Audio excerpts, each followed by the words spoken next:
दोस्तों आप सभी का स्वागत है हमारी एक और नई वीडियो पर। मैं आपका दोस्त आर्यन एक बार फिर से लाया हूँ क्लास 10 की मैथ। और आज हम कोई चैप्टर नहीं कराने वाले हैं, हम कराने वाले हैं 2024 के मोस्ट इम्पोर्टेंट एग्जाम में आने वाले क्वेश्चन। 2025 एग्जाम मतलब एग्जाम तो 25 में होंगे, लेकिन तुम्हारे पढ़ाई का साल तो 2024 का है। कहीं आप कमेंट करने लगे कि हाँ भैया तो बोल रहे 2024 और चल रही है 25 में हम पेपर देंगे, ठीक है। तो जहाँ तक जानकारी मुझे इसकी करीब आई गई है 24 तारीख का आपका पहला पेपर है हिंदी का, तो आग लगा देना पेपर में, ठीक है ना। और बाकी हिंदी के पेपर से पहले हम एक आध क्लास बता देंगे इंपॉर्टेंट क्वेश्चन, ठीक है ना। उसमें आप चाहें देख सकते हैं, लेकिन आज मैं स्टार्ट कर रहा हूँ यहाँ पर क्या हेडिंग देख के समझ गए होंगे, थीम भी देख के समझ गए होंगे कि आज कराएंगे हम क्या क्लास 10 की मैथ है। मोस्ट इम्पोर्टेंट क्वेश्चन है, 200% आने का चांस है, ठीक है ना। और ये मेरा पार्ट पहला है, मतलब आज मैं स्टार्टिंग ही करा रहा हूँ मोस्ट इम्पोर्टेंट क्वेश्चन की, ठीक है। पेपर नजदीक में आ गए हैं तो अब चैप्टर पढ़ाने से कोई फायदा नहीं है, फायदा तो है लेकिन अब जो है इतना समय नहीं है कि हम अपना सिलेबस अभी हम पूरी तरीके से एक बार फिर कंप्लीट करा सकें, ठीक है ना। तो यहाँ से स्टार्ट करेंगे हम आज मोस्ट इम्पोर्टेंट क्वेश्चन। तो सबसे पहले जितने भी लोग नए हो वो सब लोग जो है वीडियो को लाइक कर दीजिए और चैनल को सब्सक्राइब कर दीजिए जितने भी नए लोग हैं। और जो पुराने लोग हैं वो ज़रूर देखें वीडियो को, और ऑफलाइन वाले तो आ ही नहीं रहे हैं, कोई बात नहीं। चलिए हम बिना किसी देरी के स्टार्ट करा देते हैं पहला क्वेश्चन। बहुत ही इसे तो लिख लेना, मेरे जाओ मैं मान लेता हूँ, मैंने ही पेपर दिया था पिछले साल, आया था उसमें भी, मेरे तो पास अनसोल्ड है, अनसोल्ड में दिखा दूंगा, कोई सा भी सेट उठा के देख लो, ये वाला क्वेश्चन मिलता ही मिलता है, चाहे कहीं भी चले जाओ, अगर ऐसा क्वेश्चन ना मिले हम फेर देना है इनका, ठीक है। पहला क्वेश्चन है हमारे पास ये वाला, क्वेश्चन नंबर फर्स्ट करके लिख लो, ठीक है। क्वेश्चन है सिद्ध करें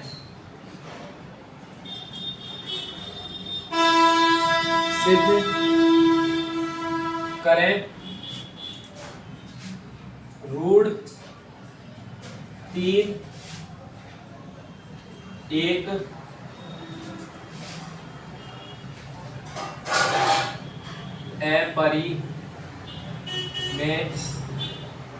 अपरिमेय संख्या, ठीक है, शॉर्ट में लिख दिया मैंने, अपरिमेय संख्या है, ठीक है।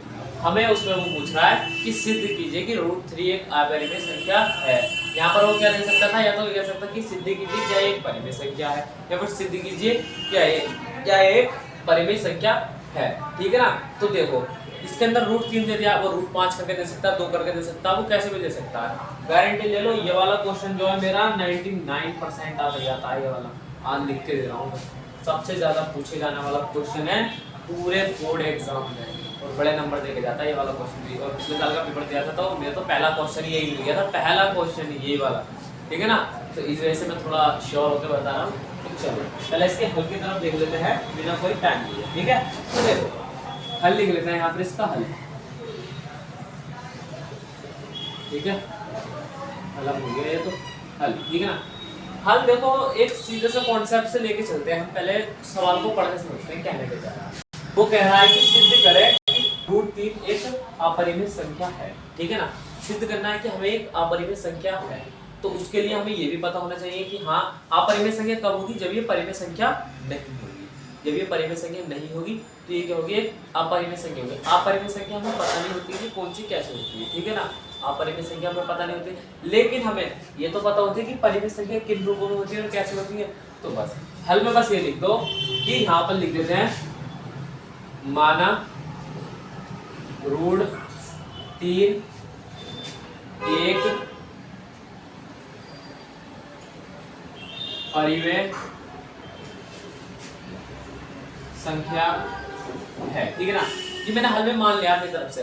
अगर परिमेय संख्या होगी तो ये नहीं होगी अपरिमेय संख्या, यहाँ से तो गलत हो जाएगा, और अगर नहीं होगी तो हमारे पास क्या होगा, ये परिमेय संख्या अपरिमेय संख्या होगी। कहने का तात्पर्य है मैं इसे परिमेय संख्या मान के चलूंगा, अगर मेरा आंसर सही आएगा बराबर रहेगा तो मेरा क्या ये परिमेय रहेगी, तो ये यहाँ पर ये गलत हो जाएगा। और अगर वो परिमेय संख्या के मान के बराबर नहीं आया तो वो अपरिमेय होगी, इसका मतलब ये हमारा सिद्ध हो जाएगा। करने का तरीका सबसे पहले समझ लेते हैं परिमेय संख्या होती क्या है, ठीक है। परिमेय संख्या होती क्या, उन्हें आप किसी भी रूप में लिख सकते हैं, a/p और p/q, ab, cd, बटे में रखनी है, कैसे भी रख सकते हैं आप। और यहाँ पर जो ए बी ए वगैरह जो है यहाँ पर संख्या आती है, कुछ भी संख्या हो सकती है, 1 2 3 4 5 6 7 8 9 10, कितनी भी संख्या हो सकती है इसकी जगह पर, ठीक है ना। तो जैसे मैं ले लेता हूँ, इसमें तो कोई संख्या नहीं दी है, तो इसके अंदर मुझे क्या अक्षर ही लेना पड़ेगा ये, ठीक है। तो एक वर्ड ही लेना पड़ेगा। तो ले लेते हैं p बटे q के रूप में ले लेते हैं, ठीक है ना। p बटे q के रूप में ले लेते हैं। हमने मान लिया एक परिमेय संख्या है, ठीक है। तो इसके बराबर क्या है, √3 है। ये परिमेय संख्या है, इसके बराबर √3 है, क्योंकि √3 को भी हमने क्या माना है, एक परिमेय संख्या माना है, ठीक है ना। बस इसकी एक कंडीशन होती है कि q बराबर जो नीचे का अंक है वो 0 नहीं होना चाहिए, ठीक है ना। q बराबर 0 नहीं होना चाहिए, ठीक है। ये परिमेय संख्या की कंडीशन होती है। तो देखो, अगर मेरा सॉल्व करने के बाद दोनों पक्ष बराबर बैठते हैं, दोनों पक्ष बराबर बैठते हैं, तो ये एक परिमेय संख्या। अगर दोनों पक्ष बराबर नहीं बैठेंगे तो क्या होगा, एक अपरिमेय संख्या है, ठीक है ना। मैंने परिमेय संख्या मान के चला यहाँ पर। तो करें फिर, चलिए दो पार्ट बना लेता हूँ, क्योंकि पूरे नीचे तक आएगा ना, थोड़ा इधर कर लेंगे, थोड़ा उधर कर लेंगे, ठीक है। देखो अब लिख लेते हैं हम यहाँ पर। अब देखो, हाँ यहाँ पर क्या कर सकते हैं, यहाँ तो हम इसमें इसकी गुणा कर सकते हैं, और अभी गुणा करेंगे क्योंकि हमारे पास रूट है, इसे भी थोड़ा देखना पड़ेगा। तो रूट को हटाने के लिए क्या करते हैं हम, इसमें क्या करेंगे, वर्ग कर लेंगे, और इसका भी क्या कर लेंगे, वर्ग कर लेंगे, दोनों पक्षों में वर्ग करने पर, ठीक है। तो लिख देते हैं दोनों पक्षों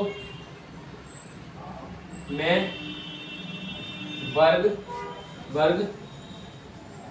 करने पर, ठीक है ना। दोनों पक्षों में वर्ग करने पर, यहाँ पर हम क्या करेंगे, दोनों पक्षों में वर्ग करेंगे। तो कैसे हो जाएगी मेरे पास संख्या, p बटे q हो जाएगी, इसका क्या हो जाएगा, स्क्वायर हो जाएगा, यानी वर्ग हो जाएगा, बराबर के 3 का भी स्क्वायर हो जाएगा, ठीक है। अब आप ये मत कहना कि इधर वाले पार्ट में क्यों वर्ग करा, बराबर बराबर है। अगर मैं इसमें वर्ग करूंगा तो इसमें मुझे करना पड़ेगा।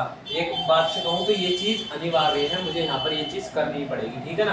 तो देखो आप क्या करेंगे, इस पूरे पे स्क्वायर है तो एक एक के ऊपर स्क्वायर चला लेंगे, तो क्या होगा, मेरा p का स्क्वायर हो जाएगा और बटे में q का भी स्क्वायर हो जाएगा, बराबर, ठीक है। यहाँ इससे ये कट जाएगा, क्योंकि इसका 1/2 होता है, गुणा में 2 है तो 2 से 2 कट जाएगा, 1 ही आएगा इसका आंसर। 1 ही गुणा 3 से करेंगे तो 3 ही जाएगा, ठीक है। रूट का मान होता है, रूट का मान यहाँ देख लो 1/2 होता है, ठीक है। और गुणा में क्या मेरे पास 2 है, तो 2 से 2 कट जाएगा, सीधी सी बात है। बचेगा 1 की गुणा यहाँ हो जाएगी, 1 बचेगा, 1 किसी भी चीज से गुणा करोगे तो वहां पर वही संख्या रहती है जिस चीज से हमने गुणा कर लिया, ठीक है। तो रूट कर जाएगा बराबर का 3, ठीक है ना। तो देखो इस p के स्क्वायर, क्या मैं इसको q को ऐसे लिख सकता हूँ, q गुणा के q करके लिख सकता हूँ, बिल्कुल हाँ, दो भागों में लिख सकता हूँ, गुणा तब इससे है, गुणा में घाटे जुड़ती हैं, बराबर 3 हो जाएगा, 3 हो जाएगा। देखो p बटे में 1q और बराबर में 3q, ठीक है ना। 3q ले लेते हैं, कैसे, मैंने 1q इधर पहुंचा दिया, इधर का 1q इधर पहुंचा दिया। ये वाला काम आप यहाँ से भी कर सकते हैं, लेकिन मैंने समझाने के लिए क्या, दोनों को तोड़ के लिख दिया मैंने, 1q इधर वाला, ये वाला स्क्वायर का ये उधर पहुंचा दिया, ठीक है। तो अब देखो मेरे पास अब ये 3 भी सॉल्व हो गया, सीधी सी बात है, 3 भी सॉल्व हो गया। तो और मेरे पास ये वाला, हाँ रूट यहाँ पर है ना, ये स्क्वायर है, सॉरी यहाँ पर है। तो देखो मेरे पास आई है ये संख्या निकल के। अब इससे पता कैसे लगेगा कि ये परिमेय है या अपरिमेय है, ठीक है। तो उसके लिए आपको संख्याओं का ज्ञान होना चाहिए कि कौन सी संख्या किसे कैसी होती है, ठीक है। तो यहाँ पर अगर आप इस कंडीशन को देख रहे होंगे तो मान लो मैं अपनी जगह p की जगह पर अपने मान से 1 मान लूँ, ठीक है, और q की जगह पर 2 मान लूँ, ठीक है, q की जगह पर 2 मान लूँ। तो यहाँ पर ध्यान देना 1 का स्क्वायर और बटे में क्या 2, 1 का स्क्वायर 1 बटे में 2, इस तरीके से आया। तो ये वाले जो सवाल होते हैं क्या बोलते हैं, इन्हें बोलते हैं भिन्न, ठीक है, भिन्न।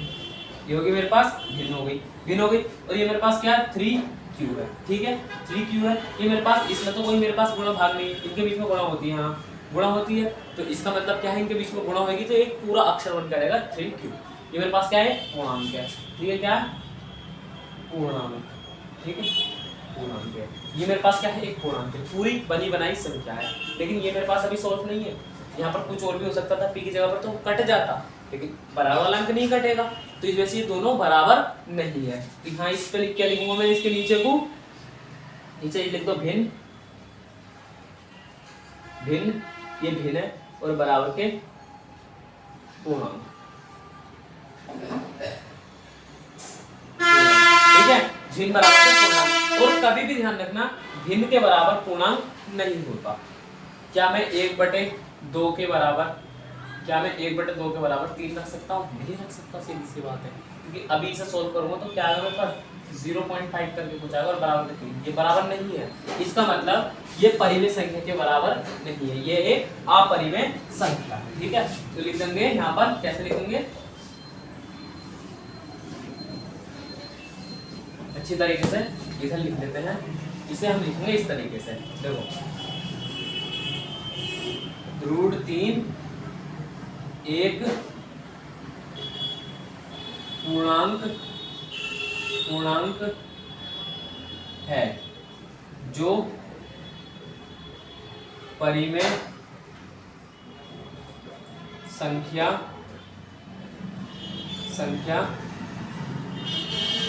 नहीं है, बस यही लिखना है, दैट्स इट। इसमें कुछ लिखना, यही लिखना है।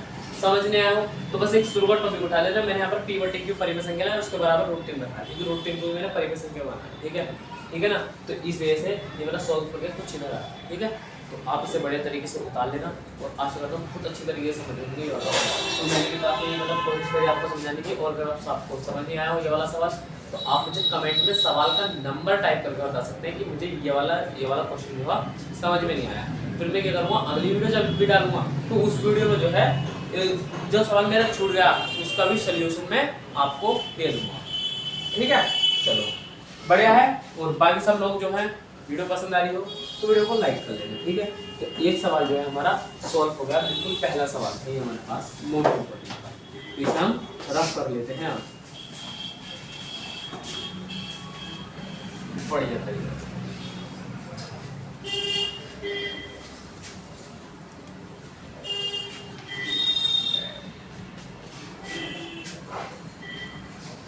ठीक है, अब क्वेश्चन नंबर 2 करके डाल लो, छोटा सा तो क्वेश्चन मिक्स क्वेश्चन है ये, कहीं आप ये समझे चैप्टर वाइज नहीं, मैं कह रहा हूँ मिक्स क्वेश्चन है।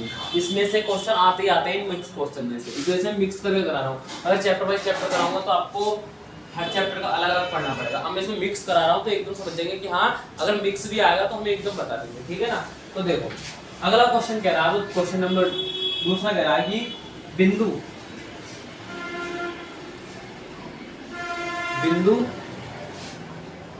5 और 9, ठीक है 5, 9 की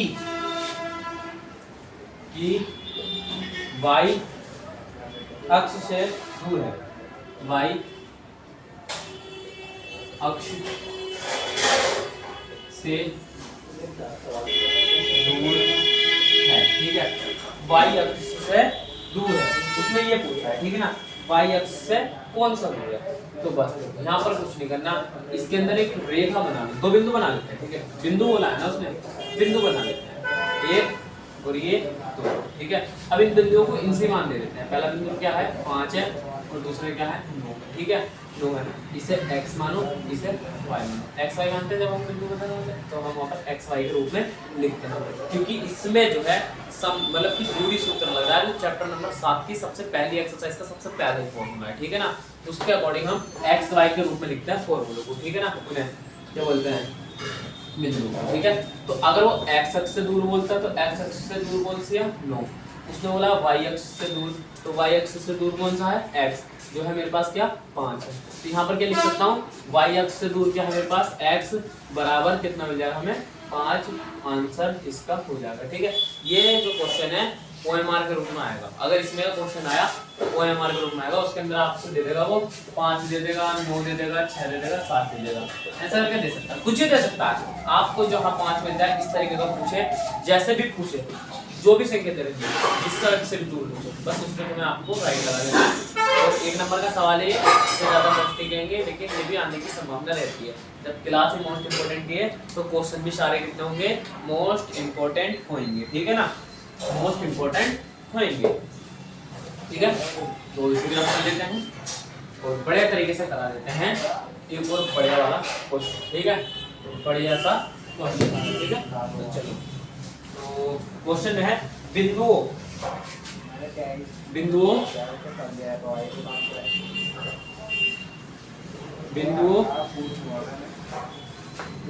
ए बी। ठीक है, ये बिंदु दे दिए, ए बी दे दिया है और क्या बोलते हैं, और ए माइनस के और बी माइनस के, ठीक है, ए बी माइनस माइनस में दोनों हैं के बीच की दूरी ज्ञात कीजिए, के बीच की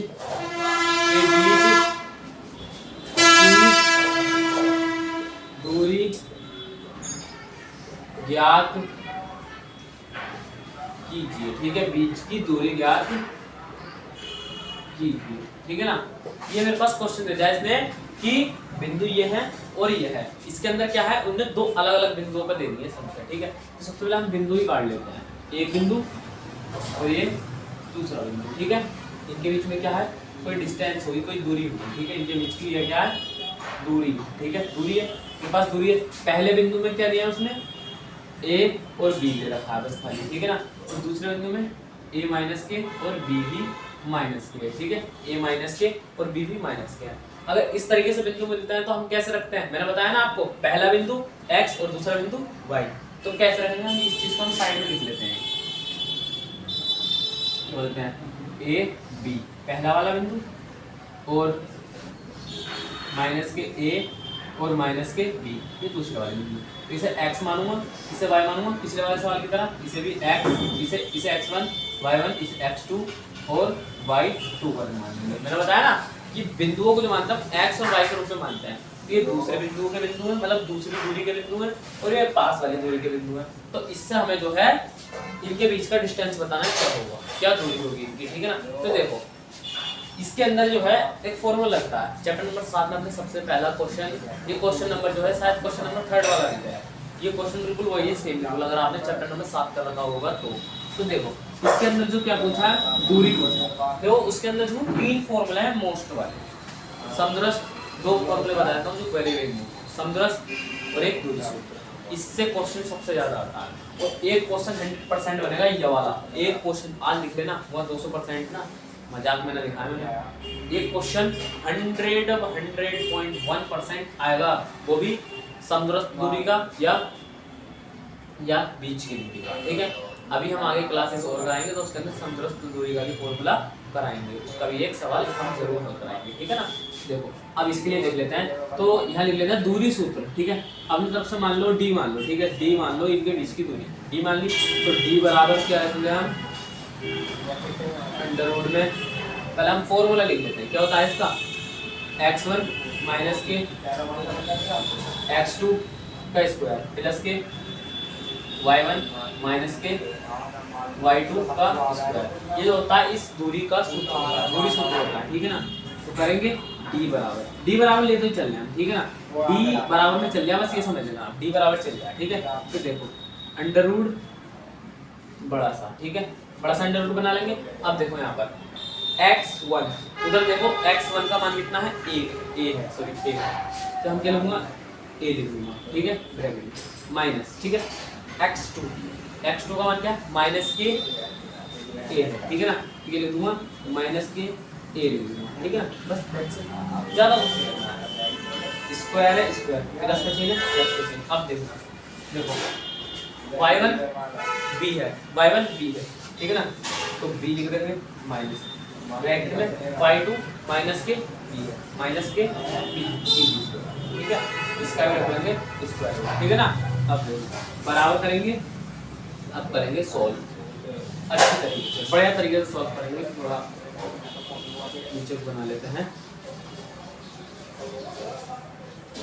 ठीक है। तो देखो करना कुछ नहीं है, पूरे के ऊपर स्क्वायर है तो पूरे के सारे जितने भी पद दे रखे हैं, कुछ भी दे रखा है, वहाँ संख्या होती है तो संख्या में भी स्क्वायर कर लो सबके, जैसे a का स्क्वायर रहेगा, माइनस प्लस हो जाएगा, ठीक है, वो माइनस प्लस हो जाएगा, इधर भी क्या हो जाएगा, a का स्क्वायर हो जाएगा, ठीक है, इधर बंद कर लो प्लस के, ठीक है, क्योंकि एक चीज यहाँ पर है उसे अब हम छेड़ेंगे, ठीक है ना, तो इसे ही बंद करके इसके जाएगा b का भी स्क्वायर हो जाएगा और माइनस प्लस वो प्लस माइनस प्लस, ठीक है ना, और b का भी स्क्वायर हो जाएगा, बढ़िया, बहुत बढ़िया, ठीक है ना।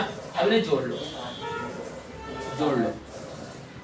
जोड़ेंगे तो किस तरीके से हो जाएगा, ये 2a का स्क्वायर हो जाएगा, ठीक है ना, 2a का स्क्वायर हो जाएगा और प्लस के क्या हो जाएगा मेरे पास यहाँ पर, क्या बोलते हैं, 2b का भी स्क्वायर हो जाएगा, ठीक है। इतना क्लियर, हाँ भाई मेरे इतना क्लियर हो गया है। अब देखो क्या करेंगे, इस मैं मानता हूँ, देखो जैसे उसने दे रखा है 2a का स्क्वायर। तो इसका मतलब अगर मैं इनके बीच में गुणा लगा दूं इसका a और इसका पूरे का स्क्वायर, तो इसमें जो है इन दोनों पदों का स्क्वायर है, उसके पूरे के ऊपर लगाया स्क्वायर, टोटल के ऊपर। तो क्या हो जाएगा ये 4a स्क्वायर नहीं जाएगा, 2 का अलग करेंगे और a का अलग अलग करेंगे। तो यहाँ पर अगले लाइन में क्या आएगा मेरे पास, यहाँ से देखना ध्यान से, क्या आएगा 4a का स्क्वायर प्लस के 4b का स्क्वायर, ठीक है ना। इस तरीके से आएगा। इसमें भी 4 है, इसमें भी 4 है, एक 4 अंदर से कॉमन ले लो, एक 4 अंदर से कॉमन ले लो, तो बस क्या बनेगा 4 बनेगा और ब्रैकेट में बनेगा a का स्क्वायर प्लस के b का स्क्वायर, ठीक है। ये बन गया मेरे पास। हाँ मेरे भाई, बिल्कुल मेरे भाई, यही मेरे पास बना है, ठीक है। तो देखो अब क्या करते हैं, हमारे पास एक अंदर संख्या बची है। अगर हमें किसी भी संख्या को रूट से बाहर निकालना हो तो हम करते क्या है, इसमें हमें रूट में संख्या नहीं छोड़नी, ठीक है ना। रूट में ऐसे अगर बाहर निकाले संख्या तो क्या करते हैं, उस संख्या का एलसीएम लेते हैं, उसमें से जो मेरे पास क्या बोलते हैं फैक्टर बनते हैं, मतलब फैक्टर बनते हैं, उन्हें हम बाहर ले लेते हैं। जैसे मेरे पास 4 है, 4 के निकालूंगा फैक्टर तो 2 और 2, ठीक है। अभी 2 पेयर बन गए, 2 2 के, और जो संख्या पेयर बनती है वो बाहर आ जाती है, तो पूरा पूरा 4 खत्म हो जाएगा, उसके बदले हम बाहर को एक 2 ले लेंगे, ठीक है ना। तो क्या हो जाएगा 2 रूट के अंडर रूट के क्या हो जाएगा मेरे पास 2 रूट के a स्क्वायर प्लस के b स्क्वायर, तो ये आपको हो जाएगा दैट्स इट। बिल्कुल हाँ मेरे भाई, दैट्स इट, ये हो जाएगा इसका क्या आंसर। ये क्वेश्चन नंबर 3 पर ध्यान रखना, क्वेश्चन नंबर 3, ठीक है भाई।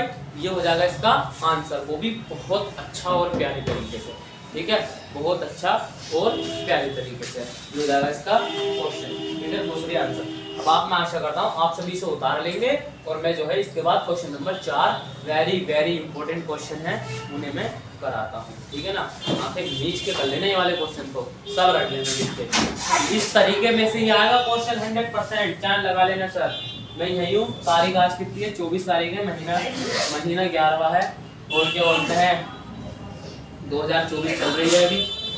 आप शर्त लगा लेना, ये मेरे में बता रहा हूँ इंपॉर्टेंट बताए हुए क्वेश्चन में से ना 80 से +% क्वेश्चन फंसे ना हमारे लिए, मेरा जाओ मैं बता रहा हूँ ना। और कुछ कुछ क्वेश्चन तो ऐसे मिलेंगे जिनकी संख्या भी चेंज होगी, संख्या का, ठीक है ना। तो चलो हम इसे अब रफ कर दें, बिल्कुल हमें भाई रफ कर दें। बाकी जितने भी लोग वीडियो पे हों सब लोग लाइक कर लें पहले वीडियो को, ठीक है ना। और खासकर मैं ऑफलाइन वालों से कहूँगा कि कुछ ज़्यादा मेहनत करें, जो हमारे यहाँ ऑफलाइन पढ़ते हैं, और ऑनलाइन वाले उससे भी ज़्यादा करें, ठीक है ना। और सब जब सबके पेपर हो जाए तो सब ज़रूर बताना कि किसका क्या रिजल्ट रहा, ठीक है ना। सब अपना रिजल्ट बताना, तो थोड़ा हमें पता लगे कि हाँ हम जिन्हें पढ़ा रहे थे उनका क्या क्या रहा है, क्या क्या रिजल्ट रहा है, ठीक है ना। तो इसके अकॉर्डिंग हमें बता देना, और आपको लाइव नहीं बताएंगे कि किसका क्या रहा है, ठीक है। तो देखो क्वेश्चन नंबर 4 करके डाल लो अच्छी तरीके से, क्वेश्चन नंबर 4 करके, बहुत बढ़िया, बहुत इंपॉर्टेंट, बहुत शानदार क्वेश्चन है। तो ये क्वेश्चन कह रहा है कि एक लंब वृत्तीय है, ठीक है, लंब वृत्तीय, एक लंब वृत्तीय, ठीक है ना, लंब वृत्तीय, लंब वृत्तीय वृत्तीय है ना, हाँ लंब वृत्तीय, लंब वृत्तीय शंकु के आकार की, ठीक है, एक लंब वृत्तीय आकृति जो है क्या है, शंकुकार की है, जो शंकु के आकार की है, ठीक है, शंकु के आकार की एक सीधा शंकु है मान लो, ठीक है, जिसकी त्रिज्या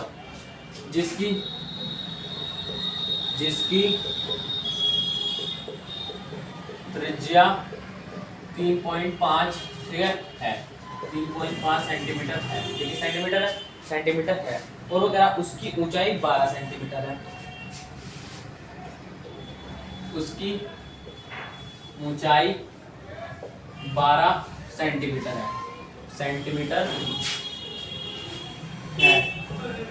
तो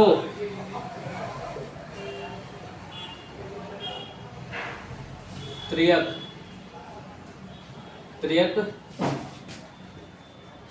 ऊंचाई ज्ञात कीजिए, ठीक है ना, त्रिज्या की ऊंचाई ज्ञात कीजिए। वो कह रहा है एक लंबवृत्त में कोई आकृति है जो है क्या है, शंकु के आकार की। सीधी सी बात है, हम यहाँ पर एक शंकु बना लेंगे बढ़िया सा। शंकु कैसा होता है, समोसे के आकार का होता है, ठीक है। शंकु बना लिया हमने एक बढ़िया, ठीक है, एक गोल शंकु है, ठीक है, इस तरीके से होता है शंकु, ठीक है, टोपी के आकार का। बड़े टोपी होती है ना, वो शंकु ही होता है, ठीक है। तो देखो उसकी जो त्रिज्या होती है मिडिल पॉइंट से, जो मान लो नीचे एक गोला लगाया होता है, सीधी सी बात है। टोपी है, टोपी के नीचे सर्कल बनाया होता है, सर्कल है, उसके 4 भाग होते हैं, तो 4 भाग के 1/4 भाग को क्या बोलते हैं, त्रिज्या बोलते हैं, ठीक है। किसी भी बोलेंगे 1/4 भाग को क्या बोलेंगे, त्रिज्या बोलेंगे, ठीक है ना, त्रिज्या बोलते हैं, ठीक है। त्रिज्या इसने कितनी दे रखी है, r कितनी दे रखी है, 3.5 दे रखी है, ठीक है। ये क्या मेरे पास r का मान, r, उसमें उसकी हाइट क्या दे रखी है, h, हाइट h, ये कितनी दे रखी है, 12 दे रखी है, ठीक है, 12 दे रखी है। वो पूछ रहा है कि इसकी त्रिज्या की ऊंचाई क्या होगी, त्रिज्या की ऊंचाई l से प्रदर्शित करना, मतलब उसकी तिरछी वाली, उसकी सीधी। देखो एक शंकु है, सीधी सी बात है, इस तरीके से एक शंकु लगा है, इस तरीके से, ठीक है, ये कुछ इस तरीके से बना होता है शंकु, इस तरीके से, ठीक है। तो देखो इनके बीच की लंबाई तो अलग होगी, लेकिन जो उसकी साइड वाली होगी वो अलग होगी, ये ध्यान रखना हमें। जो शंकु में, इस शंकु का टॉपिक है एक सीधा सा, ठीक है। तो इसमें एक फॉर्मूला लगता है, ये सबसे मोस्ट इंपोर्टेंट फॉर्मूले हैं जो आपके आगे चल के भी काम आए। शंकु की त्रिज्या ऊंचाई का फॉर्मूला होता है एक मेरे पास, ठीक है। तो क्या होता है, L = अंडर रूट के r का स्क्वायर प्लस के h का भी स्क्वायर, ठीक है। ये होता है त्रिज्या ऊंचाई निकालने के लिए फॉर्मूला। उन्हें सब मान दे रखा है, r का भी दे रखा है, h का भी दे रखा है, l हमें याद करना, बस बहुत सिंपल। लगाओ इसमें आंसर, कैसे होगा, l बराबर, अब देखो r का स्क्वायर करेंगे ना, बिल्कुल मेरे भाई करेंगे। तो r का स्क्वायर, r कितना है, 3.5, इसका स्क्वायर है, ठीक है, प्लस के h क्या, 12 का भी स्क्वायर है, ठीक है ना। देखो बराबर l बराबर, अब देखो 3.5 का स्क्वायर करो, स्क्वायर मीन्स उसकी ही उसी से गुणा करो। तो 3.5 पॉइंट को मल्टीप्लाई करो, 5 पंजे 25 का 5 हाथ से लगा दो, 5 से 15 और 17, ठीक है, गुणा 3 पंजे 15 का 5 हाथ से लगाए, 3 3 और 1 10, ठीक है। मेरे पास आ गया 5 आ गया, 7 5 12 हाथ से लगाए 1 2 और 1, ठीक है। दो संख्या है, 1 2, तो 2 के बाद ही पॉइंट लगा दो। दो संख्याओं में पॉइंट है अलग अलग जगह पर, ठीक है ना। ये गुणा का चिन्ह जो होता है ये पॉइंट को कंफ्यूज में डाल देता है कि हमें पॉइंट कहाँ लगाना है। गुणा का चिन्ह जो प्लस हो गया तो पॉइंट के नीचे पॉइंट रख के प्लस कर दो, पॉइंट के नीचे पॉइंट रखा प्लस कर दो। लेकिन गुणा के चिन्ह में गुणा का चिन्ह जो आ जाता है ये कंफ्यूज कर देता है कि हमें पॉइंट लगाना है। संख्या देख लो कितने के बाद पॉइंट है, संख्या गिन के पॉइंट देख लो, एक के बाद तो लगा दो। यहाँ पर 2 संख्या है तो 2 संख्याओं के बाद, ठीक है, हमने लगा दी बड़े तरीके से, ठीक है ना। ये वगैरह पास 12.25, तो बस क्योंकि यहाँ पर 12.25 प्लस में, ठीक है, 12 कितना होता है 144, 144 क्या होता है इसका, 144 होता है स्क्वायर, ठीक है। अब L बराबर कितना आ जाएगा मेरे पास, अंडर रूट में अब देखो 12 इसमें जोड़ दोगे तो कितना 156.25, 156.25 हो जाएगा, इसमें ये ऐड कर दो, ठीक है ना, सीधी सी बात है। कैसे, 2 और 4 6, 1 और 4 5 और 1 का ऐसे उतर गया 0.25 के बाद। क्योंकि ध्यान रखना, अगर पॉइंट दोनों संख्या में हो तो पॉइंट के नीचे पॉइंट रखा जाएगा। अगर मान लो एक संख्या में पॉइंट नहीं है और एक में पॉइंट है तो सिर्फ आगे जो पॉइंट के आगे वाली संख्या है सिर्फ वही जुड़ती है संख्या में। जैसे मैंने 12 ही जोड़ा है सिर्फ इसके अंदर, बाकी 0.25 मारा दिया। तो अगर मैं इसका अगर मैं रूट खोलूंगा तो रूट खोलने के लिए पता है क्या होगा, इसका जो है इसके पास वाला स्क्वायर ले लो बढ़िया से, ठीक है। इसके पास में कौन सा स्क्वायर है, पॉइंट का एक सीजन बता रहा हूँ क्या मेरे पास 44 है, 12 कम कर लेंगे, ठीक है ना, 44 का तो 12 का, ठीक है। तो यहाँ लिखना है हम कितना 12 और पॉइंट है, पॉइंट लगा दो, 25 का तो 5 का, ठीक है, 12.25 इसका हो जाएगा 5, ठीक है ना। ये लगा आंसर। एक तरीका बता दिया उसमें एक छोटा सा करने का, ठीक है। इसके अंदर त्रिज्या ऊंचाई पूछी थी तो त्रिज्या ऊंचाई कितनी होगी 12.5। अब यहाँ से एक चीज और पता लग गई है हमें, और कोई पूछे कि शंकु की त्रिज्या ऊंचाई और क्या बोलते हैं शंकु की जो हाइट होती है वो दोनों समान होती है, नहीं होती है। कौन सी ज्यादा होती है, त्रिज्या ऊंचाई हमेशा ज्यादा रहती है। कितनी 0.5 ज्यादा है इसमें, वो निर्भर करता है त्रिज्या के ऊपर। त्रिज्या जितनी ज्यादा होगी उसकी हाइट भी ज्यादा उतरेगी। किस तरीके से, देखो त्रिज्या छोटी है तो गोला भी छोटा बनेगा, सीधी सी बात है। इतना छोटा गोला बनेगा तो इतनी दूरी हो जाएगी उसकी, ठीक है ना, इतनी हो जाएगी 5-5 सेंटीमीटर के मतलब। अगर गोला इतना बड़ा है तो फिर उसकी डंडी भी बड़ी हो जाएगी, साइड की त्रिज्या चाहिए 10-10 सेंटीमीटर की हो जाएगी। बस वो डिपेंड करता है, वो करता है निर्भर किस पे, गोले की त्रिज्या पर। जितनी बड़ी त्रिज्या उतनी बड़ी उसकी त्रिज्या ऊंचाई, ठीक है। और हाइट का भी यही सीन है। हाइट तो आप कितनी भी रख सकते हैं किसी, ठीक है, उसकी हाइट के हिसाब से आप कितनी भी रख सकते हैं उसकी हाइट। ताकि आपको, आप देखो बर्थडे पार्टी में आता है, सिर तो छोटा सा ही होता है, सबके साइज होता है टेप का, लेकिन जो मेन कैरेक्टर होता है उसके अंदर उसकी इतनी बड़ी होती है और बाकी सब छोटी छोटी कैप होती है ना। तो बस वही सीन है इसके अंदर, ठीक है। इसमें क्या होता है, हाइट अपने हिसाब से चेंज होता है, ठीक है। तो ऐसा करते हैं, आप सभी को ये बढ़िया लगा होगा। एक क्वेश्चन हो रहा है, उसे और देख लेते हैं, तो 5 क्वेश्चन हमारे पूरे जो हैं कंप्लीट हो जाएंगे बढ़िया तरीके से, ठीक है। छोटा सा ही क्वेश्चन है, ज़्यादा भारी भी नहीं है, और सबसे ज़्यादा पूछे जाने वाला क्वेश्चन है, और पूछने में भी आता है कि हाँ ये वाला आता ही आता है, ठीक है, कि ये वाला क्वेश्चन आता ही आता है, और पूछ भी लेता है, ठीक है। तो चलो क्वेश्चन नंबर 4 को रख कर देते हैं। और एक बार फिर से कहना चाहूँगा, अगर वीडियो अच्छी लग रही हो तो वीडियो को लाइक कर देना, तो चैनल पे जो भी लोग नए हो चैनल को सब्सक्राइब करें, ठीक है। तो देखो इधर फटाफट कराते हैं बिना कोई देरी से। क्वेश्चन नंबर 5 करके डाल दो, ठीक है। 5 क्वेश्चन तक हम आ गए हैं अभी तक। देखो वो कह रहा है कि किसी बारंबारता बटन, ठीक है, बटन ओके, किसी बारंबारता बटन की वो कह रहा है बारंबारता बटन की माध्य कितनी दे रखी है उसने, 24.1 दे रखी है, ठीक है ना, 24.1 दे रखी है, और बहुलक 28 है,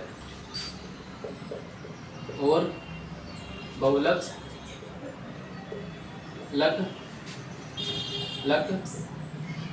आराम से बहुलक 28 है, तो माध्यक ज्ञात, ठीक है, तो माध्यक ज्ञात कीजिए,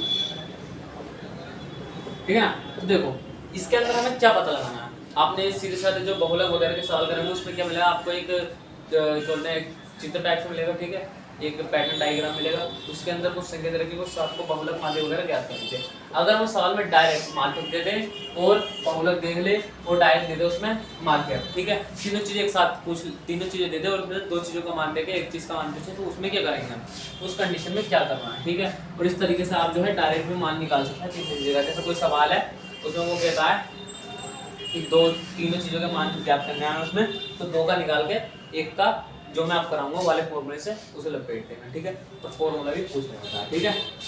देखो तो हल में लिखेंगे, हल, ठीक है, लिखेंगे बहुलक माध्यक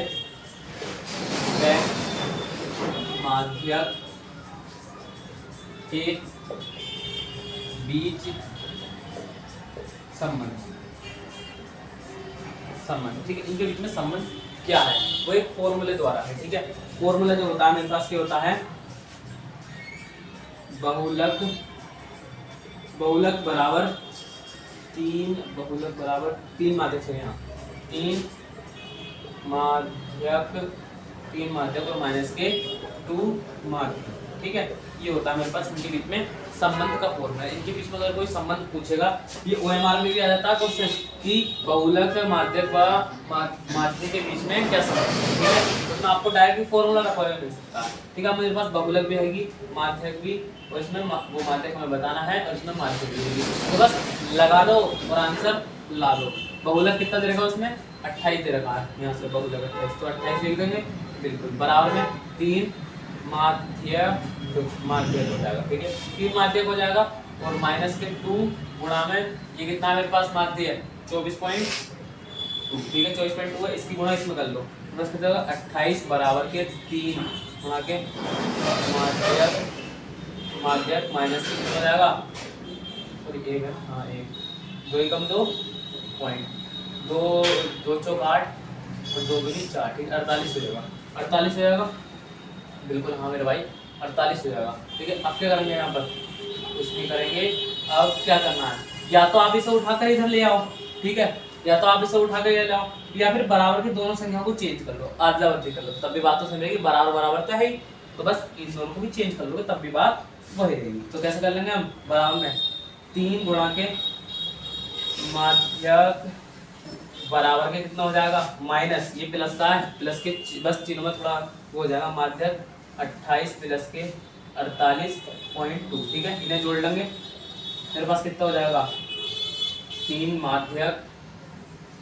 माध्यक बराबर, इन्हें जोड़ो, देखो 0.2 तो रहेगा ही रहेगा, 8 का मान 8 वो 8 का मान 16, 16 का 4 से लगा 1, ठीक है, 4 और 1 5 और 2 7 हो गया, ठीक है, 76.2 आ गया, ठीक है। क्या कर लेते हैं थोड़ा सा, यहाँ पर कितना जाएगा 3 माध्यक बराबर 76.2, ठीक है, 76.2 हाँ 76.2 है मेरे भाई, ठीक है। तो देखो ये इसके बटे में चला जाता, सीधी सी बात है।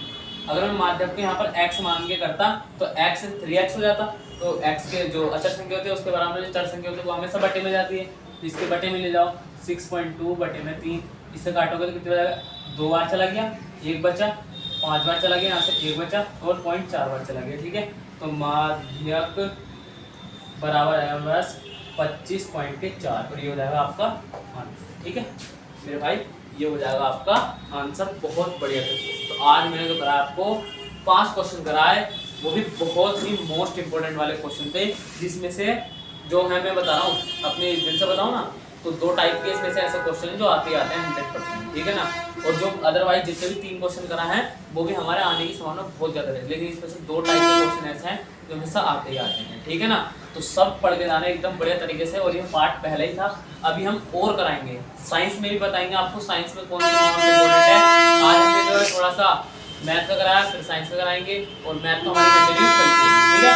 तो आप सभी का हमारी वीडियो पे आने के लिए बहुत बहुत धन्यवाद, और कल आपको फिर से मिलेंगे, ठीक है, नई वीडियो के साथ। और जो भी लोग आए हों वीडियो को लाइक कर लीजिए और चैनल को सब्सक्राइब कर लीजिए। आप सभी का बहुत बहुत धन्यवाद।